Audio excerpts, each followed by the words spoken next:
Hello, welcome back to the Watford Way. The season has arrived. I've had a fresh haircut and we are ready to go here on the Watford Way for the opening weekend of the Championship season as Watford take on Millwall away in London at the Den. And I'm very much looking forward to this game. Now we'll dive into more of my thoughts in just a moment. But first, we're going to hear from Omar, who runs the That Millwall podcast, on his thoughts ahead of the upcoming season. Hello, Watford fans, away fans, should I say. I'm Omar. I'm one part of that Millwall podcast. And here is my answers to your questions about Millwall ahead of the weekend's game at the Den. So, how has our pre-season been? Results and style of play. So, a bit of a transitional season for us, I'd say, hopefully, under Neil Harris. Obviously, went through 3 managers last season, ending with Neil Harris being the manager, or head coach, shall I say, as the modern day term goes. We've started to evolve slightly during pre-season. Results, nothing eye-catching, not many goals. Probably a theme of our season that's about to come, to be honest. Not much creativity in the forward areas. However, we've seen, a couple of good performances. We played against Southampton on the weekend, lost 1-0, last game of the season, pre-season, should I say.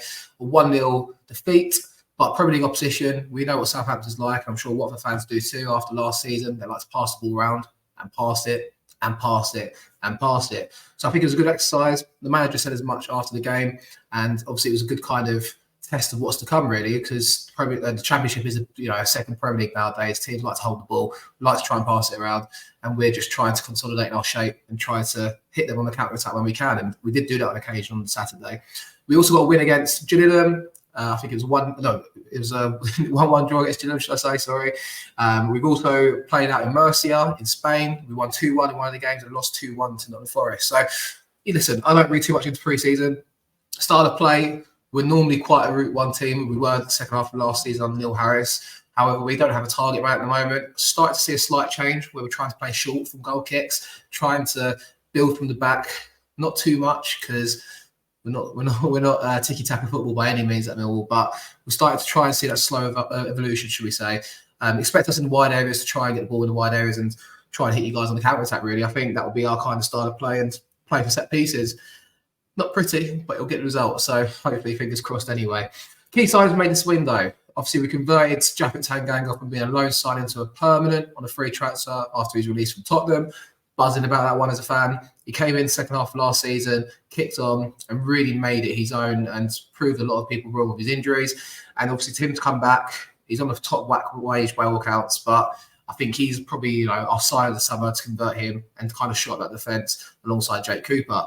We also signed Macaulay Langstaff, who was a bit of a goal getter in the conference initially. Then he got promoted with Notts County to League Two. He won the Golden Boot on both occasions. I think it was 42 goals in conference. With the most impressive stat that I'll take from that, and hopefully you guys think as much, he actually scored 42 goals all from open play in the conference that season. He then finished with 25 last season in League Two. So, look, he's a goal getter. He's not really featured too much in pre-season. He's had surgery over the summer, so he's likely to feature off the bench on Saturday, perhaps maybe get a start, but he's not yet really kind of featured to have sustained around the team. But there's two good signings for you there. Obviously, the untimely passing in Matthias Arkic. The tributes before the game are going to be, taking place. And obviously, it will kind of add to the occasion for us and hopefully ramp up the atmosphere a bit more. With that in mind, just talking about signings again, we've signed 2 goalkeepers from League One. Lucas Jensen from Lincoln City, who had the best shot-to-save ratio in League One last season. We've also signed Liam Roberts from Middlesbrough after his release. He was on loan at Barnsley last season and got the playoffs. So 2 very capable League One goalkeepers that have proven at that level. They're both looking to try and step up. One's 29, Liam Roberts, and one's 25, Lucas Jensen. I suspect Jensen starts on Saturday. But back to Sarkic. Obviously, as a club, we've had a lot of really upheaval off the pitch, not only in the sense of the unfortunate timing of that, but also last season we lost our chairman, John Belson, around the same time of year in the close season.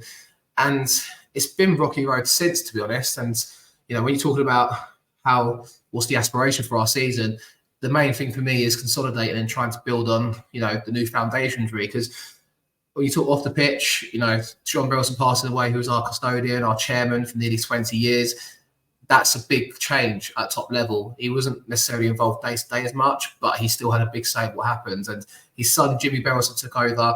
And, he's tried to steer his ship his way. We've had a lot of changes in the back room with the CEO leaving, the director of football recruitment leaving. and that has brought its own kind of, unknown, I suppose, and that is obviously a concern for us. But at the same time, exciting. If we roll the dice and we get score double six and get 12 out of that, who knows? I mean, obviously Sarkic, he finished the season really strongly last season.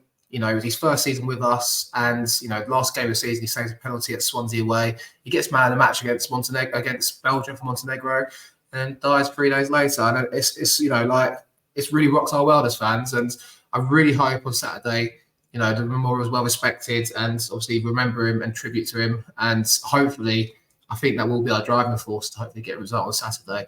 And then we'll be rocking for that. Don't you worry. And I'll go on to the score prediction before I say, I'll go on to general thoughts on Watford, because that's the next question. I mean, obviously, I think last season you finished 15th place. I mean, I've been to Vicarage Road countless times. I recognise a few of your players. Obviously, I do watch Championship week in, week out, and it seems like you're going through a bit of a, uneasy period at the moment. And I suspect it'll be a season of struggle for you guys. Probably be in a similar position to us, where we're trying to be, consolidating mid-table. And if we take that, we'll be happy with it, I feel like. But I could be wrong, just from an outsider. That's my opinion. Obviously, Tom Ince always gets a good reception from Millwall fans, and you will find that out on the weekend. Obviously, I recognise the likes of Pollock in the midfield, the defence, is a good player. And obviously, other players in there like the goalkeeper, Bachmann, and Njaika, the right back. I've probably butchered his name. But yeah, I mean, it's not quite the Watford I remember from the Premier League, if I'm totally honest. So there's a lot of change there, and it's evident to see. Who knows? What to expect? It's always the first game of the season. There will be a cat amongst the pigeons, as they say. So I'm interested to see how it goes. I think for us, and we're talking about the prediction for the game, I really think we'll get the result on Saturday. We talk about aspirations for the season. Like I said, it's going to be mid-table for Millwall, I'll be honest. And if we get anything above that, I'll be buzzing. But Saturday's set up for us to win it, if I'm totally honest. We're 3 or 4 players short from our recruitment. And the manager said as much. But I think the occasion speaks for itself. You add in the Sarkic element, first home game of the season, first league game, the Den will be rocking. And I'm really hoping we get the result. I'm going to go for a 2-0 win, a goal from a set piece, and Langstaff to get a goal off the bench for us. So all the best for the season after the weekend. And when we come to Vicarage Road, aside from that, I do wish you guys well. And hopefully we'll catch up again soon. Thank you guys, and take care.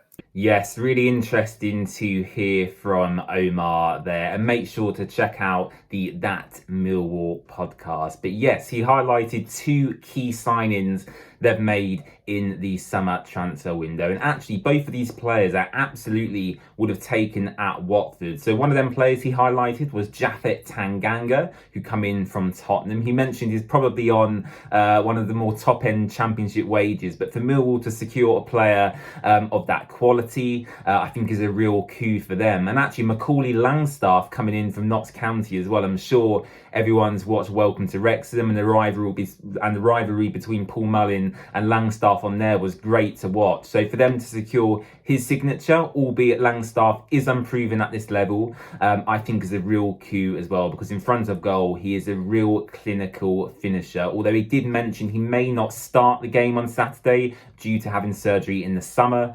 He may come off the bench on Saturday against Watford in the end. We do also have to unfortunately discuss the sad passing of their goalkeeper from last season, Matthias Sarkic, who unfortunately passed away at the very young age of 26 years old. Now, according to Millwall fans, he had a great season last year and was looking to push on once again this season. But unfortunately, as he was away on international duty, he succumbed to very short illness and unfortunately passed away, which was really sad to hear. I know football fans all around the country sent their thoughts to Millwall fans, and of course his friends and family at that very sad time. And Omar mentioned there as well, as the tributes happening prior to the game, it will also actually help ramp up the atmosphere in the Den as well, as they look to secure an opening day victory. Now, Watford, I believe, in the past 4 seasons have actually won on the opening day 4 consecutive times, which is quite unheard of for Watford, considering we do lose a lot of football matches. So hopefully we continue that record at the Den on Saturday. And we'll come on to my score prediction at the very end of this video. But first, I want to discuss a new signing that has just been made as I sit here and record this video for you today. And that signing is that Kake Almeida has joined the club from Fluminense on a contract until 2029. He's a left-sided centre-back, maybe potentially replacing Wesley Hoot. We'll have to see what happens in regards to his transfer away from Watford.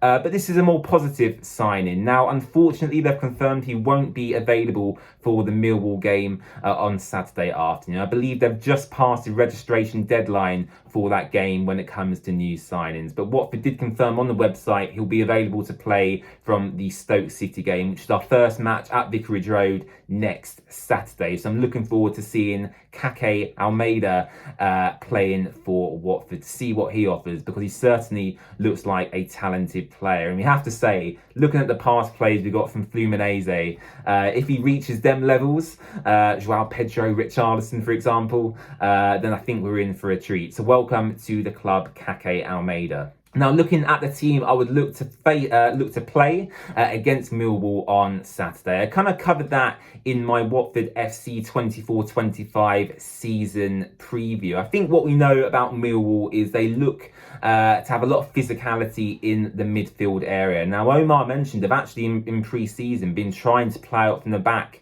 a little bit more, and he also did mention they still have that aspect of that direct play within them. And we always seem to struggle going to the Den. It's very intimidating, both as a fan and as a player.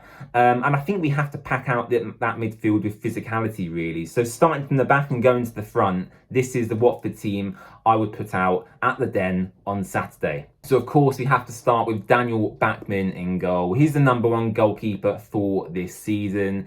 So that position sorts itself out quite comfortably. Looking at the three centre-backs, as Tom Cleverley is going to play that system that we've seen in pre-season, I would go with Matty Pollock, Ryan Porteous and Francisco Sierralta. Wesley Hoot is injured, and Antonio Tikvic is a player I'm not really a huge fan of so far. And to be honest, Sierralta, Pollock and Porteous all offer, a lot of physicality. Sierralta, on a good day, we know what he offers. Porteous always gets stuck in, and Matty Pollock is a big physical presence. My only concern is, especially with runs going in behind, is that them three centre-backs do lack pace. So that is an area to keep an eye on Saturday. But in terms of the three centre-backs, I would go with Sierralta, Porteous and Matty Pollock. The wing-backs are a difficult decision for me, and I don't actually know any injury news that's come out yet, but we do have a few options in the wing-back positions. On the right, you have Ryan Andrews and Jeremy Ngakia, and on the left, you have Yassir Larouchi, Ken Sema and James Morris. Now, do throw Yassir Larouchi in straight away. He's not played any pre-season games for Watford, as he joined quite late on in that schedule. Or do you play a more experienced player like a Ken Sema in that position, who will get stuck in, he will make them driving runs forwards?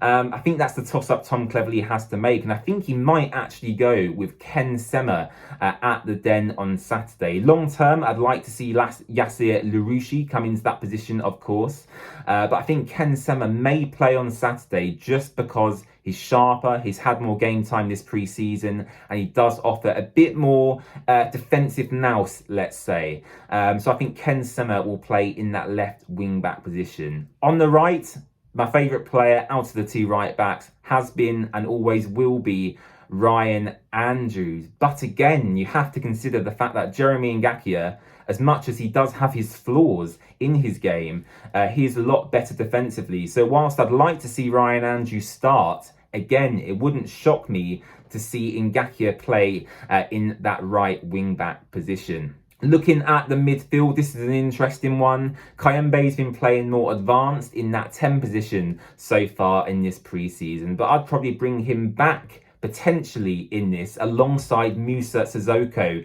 in the two holding midfield positions. Both players, especially Kayembe, can carry the ball really, really well. And both players, again, are very big in their stature and offer a lot of physicality, and actually could offer dangers from set pieces as well. So the two players that go in the holding positions would be Edu Kayembe and Musa Sissoko. Going to the two tens in front of them, I would probably go with Georgie Chatvadatsi and Rocco Vata. Rocco Vata is a player who I just want to see in a Watford shirt now in a championship game. He's had a fantastic pre-season alongside Loser. He's probably had the best pre-season at the club in terms of actual performances out on the pitch.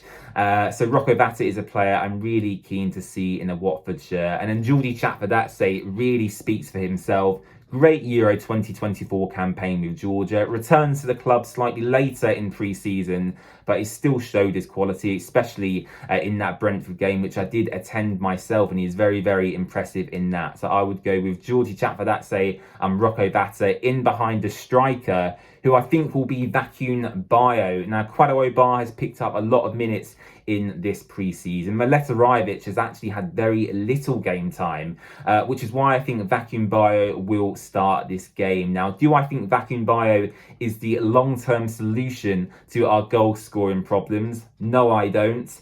But against Brentford, he did show a few good flicks and tricks. He held up the ball well. He actually holds up the ball better than Rajovic, in my opinion. Now, Bar could play this position, but I do think he's probably better at the moment as an impact bench player towards the end of games, stretching defences and having an impact that way, which is why I see Vacuum Bio starting up front in this game. So let me know your preferred starting lineup in the comment section down below, and we can now move on to my score prediction. Now, as much as the whole transfer window is generally being quite negative around Watford, I've got to start the season on a positive note. So I'm going to go with a 2-0 away win in London at the Den, and I'm going to go with Rocco Vata to get his first Watford goal, and I'll go with Edu Kayembe to get on the score sheet as well, and a clean sheet for Daniel Batman in goal on his first game. So you can't ask for much more than that.